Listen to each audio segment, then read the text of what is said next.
What you need to know about coronavirus on Monday, April 13th. A version of this story appeared in the April 13 edition of CNN's Coronavirus Fact vs. Fiction newsletter. Sign up here to receive the need-to-know headlines every weekday. President Donald Trump is hoping to resuscitate the U.S. economy as soon as May 1, but big city mayors, state governors and even some of the administration's own experts are urging caution, wary that a premature loosening of restrictions could spark a second wave of the virus. We could be pouring gas on the fire, Governor Philip D. Murphy of New Jersey said. Anthony Fauci, the country's top infectious disease expert, told CNN. If all of a sudden we decide, okay, it's May, whatever, and we just turn the switch on, that could be a real problem. The administration, which doesn't seem anywhere near ready to reopen the country safely, finds itself torn between corporate interests, eager to return to business as usual, and medical experts pleading for more time to curb the virus's spread. Trump's hopes for a sharp rebound ahead of the election look likely to be dashed as Joe Biden lays out his own aggressive steps for the country to return to normal. Fauci also revealed yesterday that calls to implement life-saving social distancing measures faced a lot of pushback early on in the U.S. outbreak, and that more lives could have been saved. His comments to CNN appeared to confirm parts of a New York Times story about the Trump administration's missteps in the early days of the pandemic. You asked. We answered Q. Why is everyone suddenly baking bread? A. Bread dough is on the rise in homes across the West as quarantined home bakers exercise their cabin fever with furious kneading. Stocking up on ingredients for the staff of life isn't crazy. Many countries have already restricted grain exports, sensitive to the fact that bread shortages have long been cause for revolution. Wheat futures are up too. While there's still plenty of bread in shops, bread making offers the relief of an all-consuming task. You can't check your phone to mainline infection statistics while up to your elbows in dough. More than 50,000 people have asked us questions about the outbreak. Send yours here. Are you a healthcare worker fighting COVID-19? Message us on WhatsApp about the challenges you're facing. +1 3473220 415. What's important today? Europe takes first steps toward opening up. Spain has begun to loosen restrictions, allowing some people to return to work today, even as the country continues to grapple with one of the worst outbreaks in the world. The move, which is not without controversy, is aimed at sectors like construction and manufacturing, but non-essential services like retail outlets, bars and entertainment venues must remain closed. We can't even know what kind of normality we're returning to, Spain's prime minister said last week. Spain isn't the only European country taking the first tentative steps towards opening this week. Austria is allowing some small shops, hardware and garden stores to open from Tuesday, while Denmark plans to send kids back to school from Wednesday.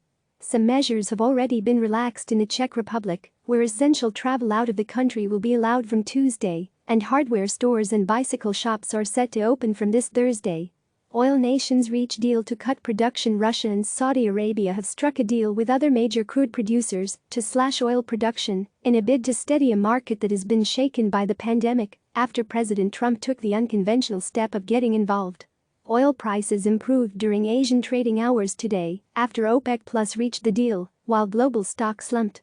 UK could be worst affected country in Europe. The UK government is being criticized for a shortage of personal protective equipment on the front lines and an inadequate level of nationwide testing, a day after Prime Minister Boris Johnson was released from hospital and hailed the National Health Service for saving his life. As the country's death toll passed 10,000, one of the government scientific advisors, Jeremy Farrar, told the BBC that the UK was likely to be one of the worst, if not the worst affected country in Europe. Virus fears spark xenophobia, racism in China. As a black person living in China right now, it's pretty scary. Africans in Guangzhou are on edge after some were evicted from their homes by landlords and turned away from hotels, despite many claiming to have no recent travel history or known contact with COVID-19 patients, Jenny Marsh writes. As fears over imported cases stoke anti-foreigner sentiment, Beijing is tightening its grip over coronavirus research, the latest effort by the Chinese government to control the narrative on the pandemic's origins amid an escalating spat with the U.S. Lines at food banks grow as farmers destroy food. Millions across America are risking their health to wait in hours-long lines for groceries and unemployment aid. Aerial photos showing rows of thousands of cars outside a food bank in Texas went viral over the weekend. But there is a growing disconnect between the demand for food banks and farmers having to destroy fresh vegetables or dump gallons of milk due to a lack of demand from restaurants and other commercial operations. On our radar, Rio's Christ the Redeemer statue donned a doctor's white coat in a tribute to healthcare workers. From a solo performance by Andrea Bocelli to drive-in church services, these were some of the ways the world celebrated Easter Sunday. The pandemic has claimed a new victim.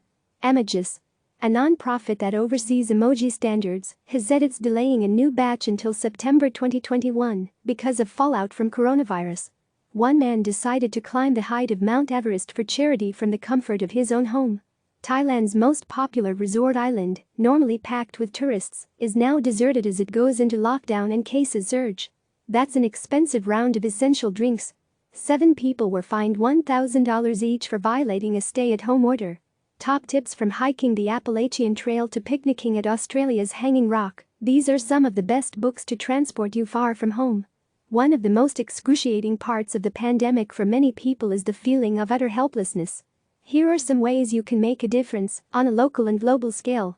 Some people are finding social connection by hosting virtual happy hours.